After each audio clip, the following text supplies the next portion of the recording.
नमस्कार शेतकरी मित्रांनो, स्वागत आहे तुमचं आपल्या ए टू झेड क्रॉप यूट्यूब चॅनलवरती। शेतकरी मित्रांनो, आपण बघू शकताय हा जो आंबे सीझन सुरू झालेला आहे त्यामध्ये तुम्हाला एक नवीन आंब्याची जात जी आहे त्याबद्दल माहिती देणार आहे या व्हिडिओच्या माध्यमातून।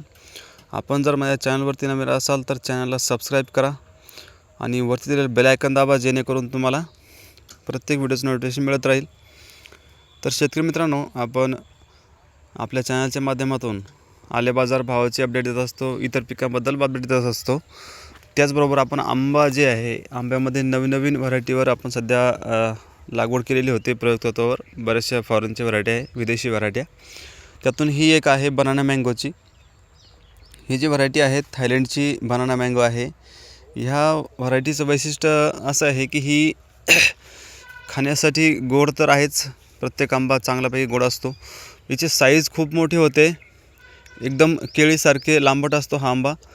कोईचं प्रमाण जे असतं ते खूप छोटं असतं आतमध्ये आणि गर जास्त असतो।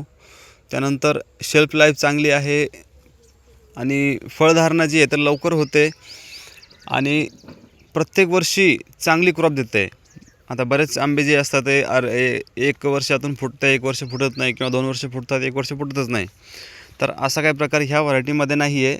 आणि याच्यामध्ये सेटिंग तुम्ही बघू शकाल तर बघा, जवळपास एकाच फांदीला बघा, आता ही एक फांदी आहे, हिला आपण आंबे मोजूया।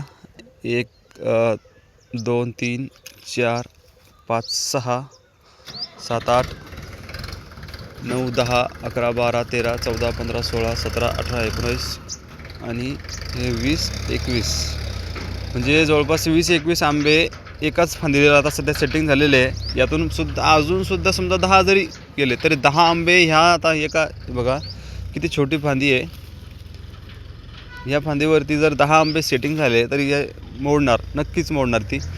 पण एवढी हेवी सेटिंग याच्यामध्ये होते, जास्त ड्रॉपिंग होत नाही आहे, मोहर पण चांगला निघतो एकदम। जवळपास 1-1.25 फुटापर्यंत हा मोहराचं बघा, हे बघा किती लांबी आहे।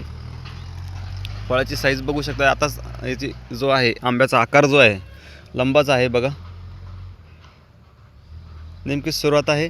तर शेतकरी मित्रांनो, ही आहे बनाना मँगो, थायलंडची व्हरायटी आहे। बरेच शेतकऱ्यांनी फक्त यूट्यूबवर किंवा ऑनलाईन बघितलं असेल, आता प्रत्यक्ष तुम्ही याची शेती महाराष्ट्रात करू शकता। सॅम्पलसाठी पण लावू शकता, किंवा कमर्शियल व्हरायटी जर म्हणाल तर कमर्शियल फार्मिंगसाठी खूप चांगली आहे, एकदम बेस्ट व्हरायटी आहे। तर तुम्हालाही जर याची खात्रीची रोपंसुद्धा मिळेल आपल्याकडं, आपण शेतकऱ्यांना प्रोव्हाइड करतो आहे। धन्यवाद।